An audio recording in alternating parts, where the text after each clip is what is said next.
이런 상황에서 야권 안에서 포스트 이재명 구상, 이런 주장이 나오고 있어서 또 눈길을 끕니다. 그러니까 이재명 대표가 법원 판결에 의해서 최종적으로 피선거권을 잃게 되고 선거에 나가지 못하게 될 그런 경우에 대비해서 결국 차기 대선을 앞두고서 이른바 플랜 B에 대한 논의가 필요한 거 아니냐, 지금 이런 주장들이 슬슬 나오고 있다는 겁니다. 네, 저희도 계속 짚어드렸던 대로 이 대표 지난 15일 선고받은 선거법 1심 형량이 최종 확정만 돼도 향후 10년간 대선을 포함한 모든 공식 선거에 나설 수 없고요. 다음 주 월요일에 나올 위증교사 1심 선고는 더 중한 형량이 내려질 것이란 전망도 나오고 있습니다. 때문에 야권에선 독보적 대선 주자였던 이재명 대표의 출마가 가로막힐 경우를 대비해야 한다는 목소리가 나오고 있는 건데요. 대표적인 것이 지난 18일 진보 성향 방송인 김어준 씨의 발언이었습니다. 야권의 최대 스피커로 불리는 분이죠. 또 일각에서는 킹메이커다, 이런 평가까지 받을 정도로 아주 야권에서는 영향력이 큰 사람이 바로 김어준 씨인데요. 그런 김어준 씨가 포스트 이재명 논의를 꺼내든 겁니다. 이 대표가 역사의 도구가 됐다, 이런 말을 했습니다. 네, 맞습니다. 김어준 씨는 대법원 선고가 대선보다 빨리 나오면 이 대표가 손을 들어주는 사람이 다음이 된다며 후계자 지명 주장도 했는데요. 직접 들어보시겠습니다. 대선이 대법보다 빠르면 이재명은 대통령이 됩니다. 이제 대법이 대선보다 빠르면 이재명이 손드는 사람이 다음에 됩니다. 왜냐하면 이재명 대표는 이제 개인 이재명을 넘어서 하나의 도구가 됐어요. 역사의 도구가 됐다. 친야 성향 커뮤니티에선 이런 김어준 씨의 발언을 두고 역사의 도구가 됐다, 이런 발언을 두고 이 대법원 판결을 가정하고 후계자를 모색해야 한다는 것이냐, 또 킹메이커 놀이가 시작됐다라는 등의 논쟁이 벌어졌습니다. 이 대표를 도구라고 표현한 이 김 씨의 발언이 기분 나쁘다, 이런 글도 여러 올라왔는데요. 또 이 김 씨와 과거에 팟캐스트를 함께했던 김용민 씨 역시 이건 대단히 부적절한 발언이다, 이렇게 비판하기도 했습니다.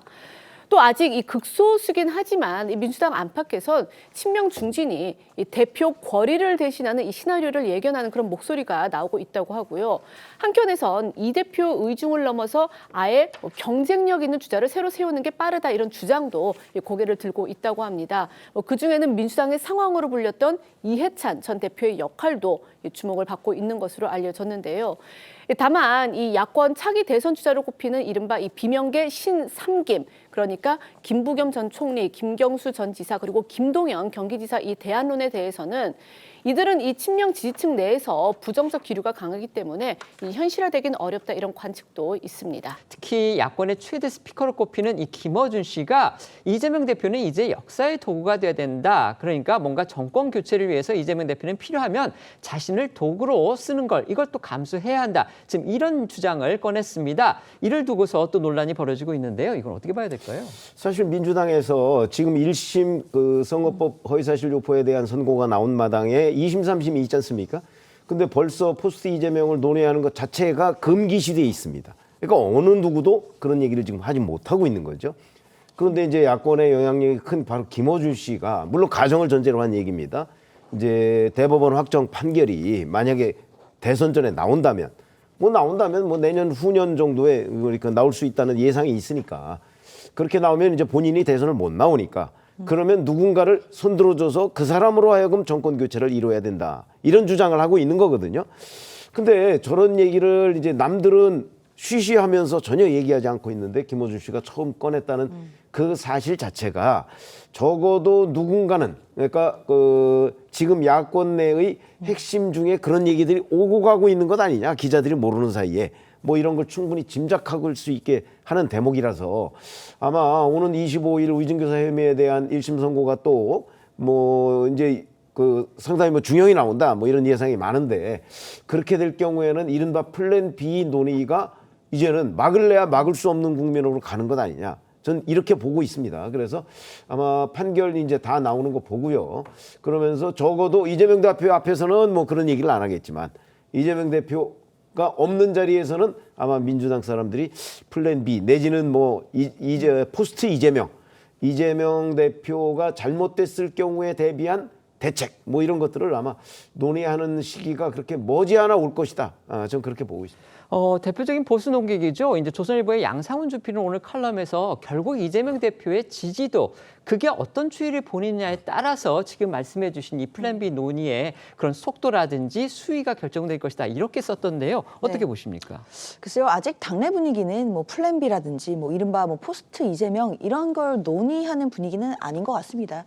뭐 앞서 말씀드린 것처럼 지난주에 나왔던 그 공직선거법 선고가 물론 예상 밖의 중형인 것은 분명하지만 아직은 1심 선고에 불과하고요.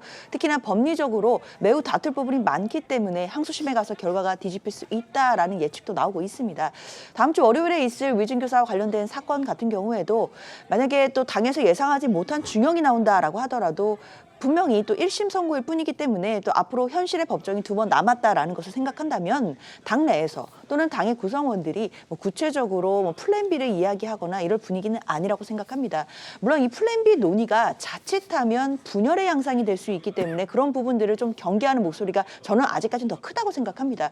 그렇기 때문에 지금 당 차원에서 이재명 대표가 받고 있는 여러 가지 수사와 재판이 정적 제거 시도에 의한 정치 검찰의 어떤 그런 결과다라는 부분에 더 단결해서 힘을 쏟아야 되는 상황인 것이지 이 상황에서 플랜 B를 이야기하는 것 자체가 당의 분열로 갈 수 있다라고 한다면 그것이 더 큰 또 화가 될 수 있기 때문에요. 일단은 지금은 차분하게 이재명 대표를 중심으로 또 좀 더 집결하고 결집해야 된다라는 목소리가 더 크게 나오고 있습니다. 알겠습니다.